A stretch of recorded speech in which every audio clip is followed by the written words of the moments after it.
무조건 아껴야 잘 사는 시대는 아니지만 그렇다고 필요 없는 걸 살 필요는 없습니다. 평범한 설계는 실패한 설계, 보험 대통령의 슬로건인데요. 태아보험에서 이건 꼭 빼셔야 된다라고 생각하는 담보를 모아왔습니다. 이것만 빼셔도 90%는 성공이긴 한데 솔직히 100% 성공하고 싶으시잖아요. 상담 신청 남겨주세요.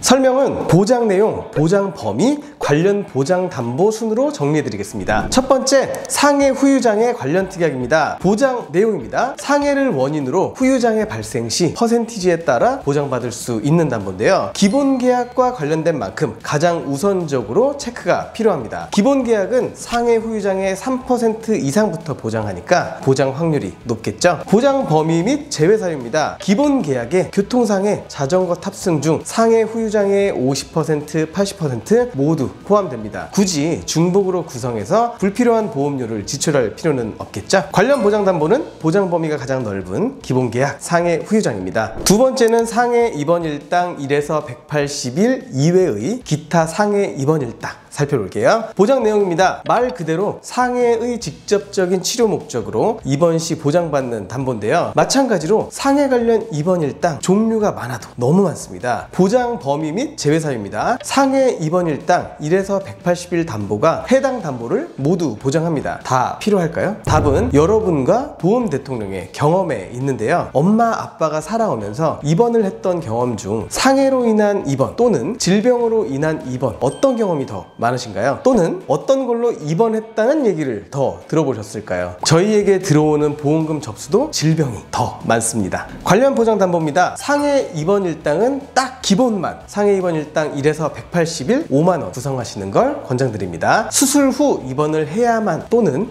종합병원 또는 중환자실에 입원을 해야만 보장하는 일당은 과감하게 제외하시면 되겠습니다. 세 번째, 상해 수술 관련 담보들입니다. 보장 내용 먼저 볼게요. 상해의 직접적인 원인으로 수술을 받는 경우 보장하는 담보인데요. 5가지를 묶어서 안내 드릴 건데 보장 범위 및 제외 사유입니다. 골절 수술, 화상 수술, 심한 상해 수술, 중대한 특정 상해 수술, 뇌 내장 손상 수술은 모두 상해 수술비에 포함됩니다. 여기에 상해 수술비 보장 금액을 보완하는 상해 수술비 1에서 5종을 구성한다면 심한, 중대한, 뇌 내장 손상에 대한 수술처럼 중증 상해에 대한 수술부터 골절 화상 등 경증 상해 수술까지 수술 회당 보장되니까 핀셋 보장처럼 구분되는 담보들은 구성할 필요가 없다고 생각합니다. 관련 담보입니다. 방금 언급한 상해 수술비와 상해 수술비 1에서 5종 2가지만 구성하시면 되겠습니다. 네 번째, 질병 후유장애 관련 묶음입니다. 우선 보장 내용을 살펴봐야겠죠. 질병을 원인으로 후유장애 판정 시 퍼센티지에 따라 보장받는 담보입니다. 모든 질병의 마지막은 질병 후유장애라는 말도 있는데요. 그만큼 신체 각 부위 후유장애 정도에 따라 포괄적인 보장이 가능하기 때문입니다. 보장 범위 및 제외 사유 보겠습니다. 숫자가 높을수록 후유장애율이 높다는 것을 의미하는데요. 3, 50, 80%를 포함하여 보장하기 때문에 50%와 80%는 삭제하셔도 되겠습니다. 간혹 태아보험에서 질병 후유장애 자체가 불필요한 거 아니냐라는 질문 하시는데요. 질병 후유장애는 매우 중요한 보장이거든요. 선천적인 뇌병변 장애나 지적 장애 등 장애 등급 판정을 받는 경우에도 보장됩니다. 관련 보장 담보입니다. 질병 후유장애 3% 이상 기억하시면 좋겠죠? 다음은 기타 성인질환 2가지를 알아볼 건데요. 담보명이 곧 보장 내용인 만성 당뇨 합병증 진단과 말기 신부전증 진단입니다. 각각 진단 시 가입 금액을 보장받습니다. 보장 범위 및 제외 사유 보겠습니다. 소아당뇨 또는 당뇨 진단 시가 아닌 당뇨 합병증 진단을 받아야 보장받는 2차 진단이고요. 말기 신부전이므로 확률이 낮다고 판단했습니다. 관련 보장 담보는 없습니다만 보험료 절감을 목적으로 삭제하시는 게 좋습니다. 본 광고는 손해보험 광고 심의 기준을 준수하였으며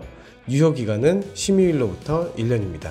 다음은 수술 관련으로 넘어가 볼게요. 먼저 보장 금액이 너무 적거나 30세 이전에 수술할 수 있는 확률이 적은 담보들을 모아왔습니다. 보장 내용입니다. 심장질환, 뇌혈관, 간질환, 백내장, 녹내장, 동맥경화 등을 보장하는 담보들입니다. 뭔가 어린이와는 어울리지 않는 보장 내용이라 할 수 있겠습니다. 보장 범위 및 제외 사유입니다. 영유아 성장 시기보다는 성인 시기에 집중되어 있는 걸 확인할 수가 있는데요. 당장 태아보험에서까지 미리 구성을 구성을 하기보단 추후 성인 시기가 되면 연령에 맞는 수술비 보장으로 준비해 주시면 되겠습니다. 또한 일부 담보는 보장 금액도 적은 편입니다. 관련 보장 담보는 질병 수술비와 질병 수술비 1에서 5종이고요. 가장 넓은 질병 관련 수술비 2가지임을 기억해 주시면 좋겠습니다. 다음은 암, 뇌, 심, 산정 특례 대상 관련 보장입니다. 보장 내용 보겠습니다. 암, 뇌, 심장 질환 진단 이후 산정 특례 대상이 된 경우 보장받는 2차 진단비 개념입니다. 보장 범위 및 제휴 사유입니다. 태아 어린이 보험에서 성인 3대 진단비의 구성이 정말 필요한가? 라는 생각을 하게 되는 경우가 많은데요. 그럼에도 진단비는 보험의 기본으로 분류되는 암, 뇌혈관, 심혈관 진단비는 필수적으로 구성해야 한다고 보시면 되겠습니다. 하지만 여기에 더불어 산전 특례 대상에 대한 보장까지 추가하기엔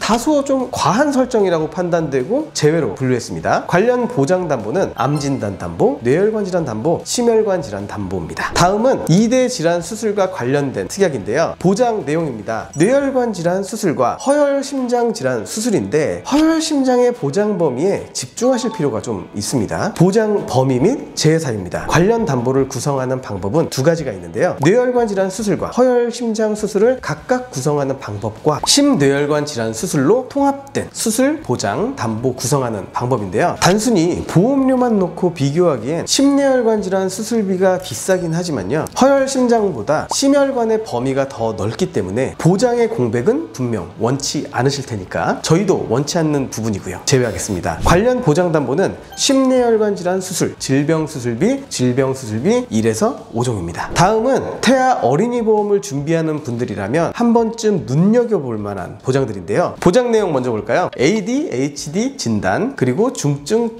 장애 진단, 약물 치료와 같은 정신 관련 질환과 아토피 진단비 등 피부 관련 진단 시 가입 금액을 보장합니다. 제외 사유 보겠습니다. 첫 번째, 보장 금액 대비 납입하는 보험료가 저렴하지 않은 것. 두 번째는 진단 기준입니다. ADHD 진단의 보장 금액은 최대 30만 원. 특히 중증 아토피 진단비 보장 금액 90만 원임에 비해 보험료는 5,544원으로 너무 비쌉니다. 약관 기준, 중증 아토피의 진단 기준은 아토피 진단 후 OSI 점수 40점 이상일 경우에만 해당되기 때문에 기준도 높은 편이라 할 수 있겠습니다. 중증 틱장애 진단 보장 금액 20만 원으로 낮은 편에 속하고 운동틱과 음성틱이 동반된 증상이 1년 이상 지속된 경우에 보장합니다. 정신과 관련 질환의 경우 실손에서의 보장도 제한적이고 대부분 비급여 치료이긴 하지만 실질적인 치료비에 의미를 두기엔 보장이 적고 제한적이라고 할 수 있겠죠. 다음은 질병 관련 기타 입원 일당입니다. 보장 내용은 해당 질병으로 입원 또는 수술 후 입원 시 보장됩니다. 보장 범위 및 제외 사유 보겠습니다. 이쯤 되면 아실 것 같은데 질병 입원 일당의 구성 목적은 질병으로 인한 직접적인 치료를 목적으로 입원 시 보장받기 위함인데요. 수술해서 입원했을 때만, 식중독으로 입원했을 때만 등 제한적인 핀셋형 입원 치료를 보장하기보다는 포괄적 입원 일당을 탄탄히 구성하는 것이 좋습니다. 관련 보장 담보 보겠습니다. 입원하면 첫날부터 보장되는 질병 입원 일당을 최대로 구성하시고 저렴하게 구성할 수 있는 종합병원 1인실 정도는 함께 구성하시면 되겠습니다. 다음은 독감 항바이러스제 치료비입니다. 보장 내용 보겠습니다. 독감으로 진단 후 수액이나 약 처방만 받아도 보장되는 아주 좋은 담보입니다. 근데 제외하는 이유가 있겠죠. 독감은 흔하기 때문에 보장되는 일이 많을 수 있지만 태아 시기 및 출생 후 납입해야 하는 보험료를 확인해 보시고 결정하시는 게 좋습니다. 출생 후 기준 4,602원씩 연간 55,224원 납입하는 건 효율이 살짝 떨어지죠. 그럼에도 넣고 싶으시다면 10살 정도까지만 유지하신 뒤 삭제하시는 것을 추천드리겠습니다. 다음은 범죄 피해와 관련된 보장입니다. 보험료가 저렴해서 구성하는 건 선택적으로 하셔도 되긴 되지만 대부분 보장을 받기 위해 경찰 신고, 조사 등이 필수적이기 때문이기도 하고요. 꼭 구성을 해야 하는 특약은 아니라는 점 체크하시면 되겠습니다. 마지막 태아 특약 중 저체중아 출생과 31주 이내 출생 진단입니다. 보장 내용은 2kg 이하로 출생 시 500만원, 2.5kg 이하로 출생 시 250만원 보장되고요. 31주 이내 출생 시 500만원 보장입니다. 보장 범위 및 제외 사유입니다. 조산의 위험이 너무 높거나 갑작스럽게 30주 내외로 출산하게 되는 경우 보장받기 위해 태아 기간에 두 담보에 지출해야 되는 보험료가 합산 35,000원이 넘습니다. 또한 특정 사고로 제한된 담보는 태아 특약이라 한들 큰 의미가 없어요. 관련 보장 담보입니다. 저체중아나 조산으로 출생 시 신생아 중환자실 입원 치료를 하게 되면 질병 입원 일당, 저체중아 입원 일당, 신생아 질병 입원 일당, 신생아 질병 입원 일당 중환자실 담보에서 보장 가능합니다.